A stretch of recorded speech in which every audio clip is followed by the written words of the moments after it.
అధిక బరువు అనేక సమస్యలకు కారణం. సాహితీ యోగా ఆన్లైన్ క్లాసులో జాయిన్ అవ్వండి.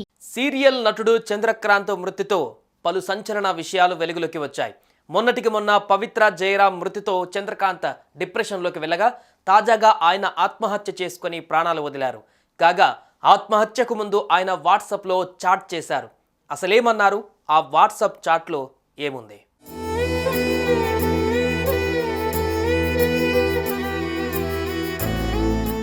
సాఫ్ట్వేర్ ఉద్యోగి అయిన చంద్రకాంత్ నటన మీద ఆసక్తితో జాబ్ వదిలేసి సీరియల్ ఛాన్స్ల కోసం తిరిగాడు.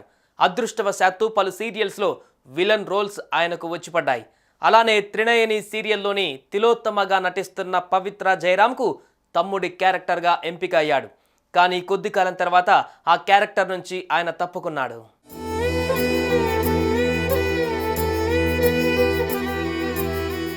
ఇదిలా ఉంటే బెంగళూరు నుంచి హైదరాబాద్ వస్తుండగా చంద్రకాంత్ పవిత్ర ట్రావెల్ చేస్తున్న కారును ఆర్టీసీ బస్సు ఢీకొనడంతో పవిత్ర అక్కడికక్కడే మృతి చెందారు.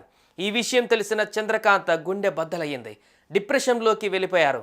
ఇంట్లో ఒంటరిగా ఉన్న సమయంలో పవిత్ర ఇంట్లో ఉరివేసుకొని ఆత్మహత్య చేసుకున్నాడు.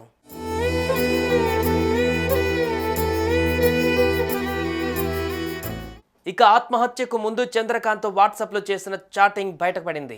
ఆయన తన ఫ్రెండ్తో మాట్లాడారు. ధైర్యంగా ఉండాలని, డిప్రెషన్లోకి వెళ్ళవద్దని చెప్పగా నేను వెళ్ళిపోతాను అంటూ ఆయన రిప్లై ఇచ్చారు. ఎక్కడికి అని ప్రశ్నించగా ఇక చాలు ఈ జన్మకి, బట్ ఎవరికి చెప్పకండి అని రిప్లై ఇచ్చారు. అలా మాట్లాడవద్దని కోరగా నేను వెళ్తేనే కరెక్ట్, లేదా నేను పిచ్చివాణ్ణి అయిపోయి మద్యానికి బానిసవుతాను, ఇంట్లో వాళ్ళని ఇబ్బంది పెడతాను అని రిప్లై ఇచ్చాడు. మేమంతా లేమా అని రిప్లై ఇవ్వగా ఏడుస్తూ ఉన్న స్మైలీ పెట్టాడు.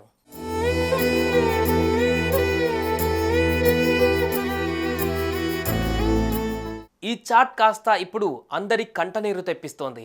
ఎంత డిప్రెషన్లోకి వెళ్తే ప్రాణాలు తీసుకుంటాడు, పవిత్రపై ఎంత ప్రేమ పెంచుకుంటే ఇలా అవుతాడు అని అన్నారు. మరోవైపు చంద్రకాంత్ మొదటి భార్య, పిల్లలు అతని మృతితో కన్నీరు మున్నీరవుతున్నారు. ఇప్పటికైనా తమతో ఉంటాడు అనుకుంటే శాశ్వతంగా వదిలేసి వెళ్ళిపోయాడంటూ బోరుమంటున్నారు. సుమన్ టీవీలో మీ పర్సనల్ అండ్ బిజినెస్ ప్రమోషన్స్ కోసం కింది నెంబర్కి కాంటాక్ట్ చేయండి.